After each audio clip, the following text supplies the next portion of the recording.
Hello കൂട്ടുകാരെ, ഇന്ന് ഞാൻ അടിപൊളിയായിട്ടുള്ള മറ്റൊരു റെസിപ്പി ആയിട്ടാണ് വന്നിരിക്കുന്നത്. എന്ന് വിചാരിച്ചു കഴിഞ്ഞാൽ അത്രയും വലിയൊരു റെസിപ്പിയൊന്നുമല്ല, സിമ്പിളായിട്ടുള്ളൊരു റെസിപ്പി. നമ്മുടെ വറുത്ത തേങ്ങ വെച്ചിട്ട് ഒരു തേങ്ങ ചമ്മന്തിയാണ് ഞാനിന്നിവിടെ ഉണ്ടാക്കാനായിട്ട് പോകുന്നത്. അപ്പോൾ അതിന് വേണ്ടി ഞാനൊരു പാൻ വെച്ചിട്ടുണ്ട്. പാൻ ചൂടായി കഴിഞ്ഞ് അതിലോട്ട് ഒരു സ്പൂണ് വെളിച്ചെണ്ണ ഒഴിച്ച് കൊടുക്കാം. വെളിച്ചെണ്ണ ഒഴിച്ച് കൊടുത്ത് വെളിച്ചെണ്ണ ഒന്ന് ചൂടായി വരുമ്പോൾ നമ്മൾ ഒരു 7-8 വറ്റൽമുളക് അതിലോട്ട് ചേർത്ത് കൊടുക്കുക. വറ്റൽമുളകൊക്കെ നന്നായി ചൂടാക്കി എടുക്കണം. അപ്പോൾ അതാണ് ഞാൻ ഇപ്പോൾ ചെയ്തുകൊണ്ടിരിക്കുന്നത്. വറ്റൽമുളക് ഒരുവിധം ചൂടായി വന്നിട്ടുണ്ട്. ഇപ്പോൾ ഞാൻ അതിലോട്ട് 3 ഉള്ളി ചേർത്തിട്ടുണ്ട്. അത് വലിയ ഉള്ളിയാണ് ഞാൻ എടുത്തിരിക്കുന്നത്, അതുകൊണ്ടാണ് ഞാൻ 3 ചേർത്തിട്ടുള്ളത്.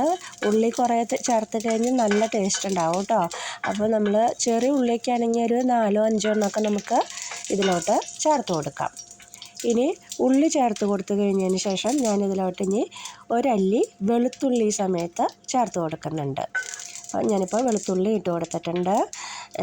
അപ്പം നമുക്ക് ചെറിയ എമൗണ്ടിൽ ചേർത്താൽ മതി. നമുക്കതിൻ്റെ ഒരു ഫ്ലേവറൊക്കെ വരുമ്പോൾ ഈ ചമ്മന്തിയുടെ ടേസ്റ്റ് ഒന്ന് എൻഹാൻസ് ചെയ്യിക്കാൻ വേണ്ടിയിട്ടാണ്.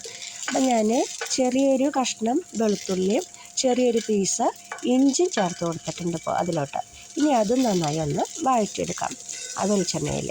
അതിനുശേഷം നമുക്കിതിലോട്ട് ഒരു തണ്ട് കറിവേപ്പിലയും ഇട്ട് കൊടുക്കാം. അപ്പോൾ കറിവേപ്പില കൂടുതലിട്ടാലും നല്ല ടേസ്റ്റ് തന്നെയായിരിക്കും ചമ്മന്തിക്ക്. അപ്പം ഞാനിതിലോട്ട് ഇപ്പോൾ ഒരു തണ്ട് കറിവേപ്പിലയാണ് ചേർത്തിരിക്കുന്നത്. ഇനി അത് നന്നായി ഇളക്കിയിട്ട് കൊടുക്കാം.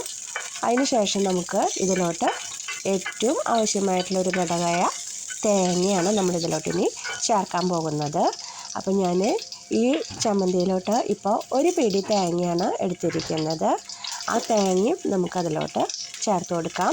ഞാനിപ്പോൾ ഇവിടെ ഡ്രൈ കോക്കനട്ടാണ് യൂസ് ചെയ്തിരിക്കുന്നത്. അപ്പോൾ നിങ്ങൾക്കിപ്പോൾ നമ്മൾ നാട്ടിലൊക്കെ യൂസ് ചെയ്യുമ്പോൾ നമ്മൾ നല്ല പച്ച തേങ്ങയുടെ യൂസ് ചെയ്യുമ്പോൾ കുറച്ചുകൂടി ടേസ്റ്റ് കൂടുതലായിരിക്കും. ഇതായിട്ട് തന്നെ നല്ല ടേസ്റ്റ് ഉണ്ടായിരുന്നു. അപ്പോൾ നമ്മുടെ പച്ചത്തേങ്ങ വെച്ചിട്ട് ചെയ്ത് കഴിഞ്ഞാൽ ഇതിലും കൂടുതൽ ടേസ്റ്റ് ആയിരിക്കും ഉണ്ടായിരിക്കാം. അപ്പോൾ നമ്മൾ തേങ്ങ ചേർത്ത് കൊടുത്തു. ഇനി അത് നന്നായി വഴറ്റിയെടുക്കാം. അതിന് ശേഷം നമുക്കിതിലോട്ട് ആവശ്യത്തിനുള്ള പുളിയും കൂടി ചേർത്ത് കൊടുക്കണം. അപ്പോൾ ഞാൻ പുളി ഒരു ചെറിയൊരു നെല്ലിക്ക വലിപ്പത്തിലുള്ള ഒരു പുളിയാണ് ഞാനിതിലോട്ട് യൂസ് ചെയ്യുന്നത്. അപ്പം അത് എല്ലാം ചെറിയ പീസുകളായിട്ട് പിച്ചി ചീന്തി ഇട്ട് കൊടുക്കാം നമുക്കതിലോട്ട്. ഓക്കെ, അപ്പോൾ അത് ചെയ്ത് കഴിഞ്ഞു. ഇനി നമുക്ക് അതിലോട്ട് ആവശ്യത്തിനുള്ള ഉപ്പ് കൂടി നമുക്ക് ഈ സമയത്ത് ചേർത്ത് കൊടുക്കാം. അപ്പോൾ ആവശ്യത്തിനുള്ള ഉപ്പ് കൂടി ഇട്ട് കൊടുക്കുക. അപ്പം നമ്മുടെ ഇൻഗ്രീഡിയൻസ് എല്ലാം ആഡ് ചെയ്യൽ കഴിഞ്ഞു. ഇത്രയാണ് നമുക്ക് ഈ വറുത്ത തേങ്ങ ചമ്മന്തിക്ക് ആവശ്യമായിട്ടുള്ള ഇൻഗ്രീഡിയൻസ്. വളരെ ടേസ്റ്റി ആയിട്ടുള്ള ഒരു തേങ്ങ ചമ്മന്തിയാണത്. ഞാനിപ്പോൾ ഉപ്പും കൂടി അതിലോട്ട് ഇട്ട് കൊടുത്തിട്ടുണ്ട്. ഇനി നമുക്കിത് മിക്സിയുടെ ജാറിലോട്ടിട്ട് നമുക്ക് അരച്ചെടുക്കാം.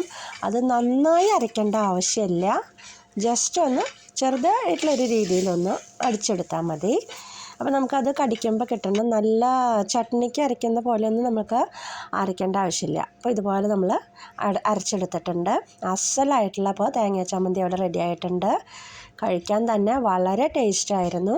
അപ്പം നിങ്ങളെല്ലാവരും തന്നെ ഇതൊന്ന് ട്രൈ ചെയ്ത് നോക്കണം. എന്നിട്ട് അഭിപ്രായം പറയാനായിട്ട് മറക്കരുത്. അപ്പം നമുക്ക് അടുത്ത അടിപൊളിയായിട്ടുള്ള മറ്റൊരു വീഡിയോ ആയിട്ട് വീണ്ടും വരാം. Till then, okay, by.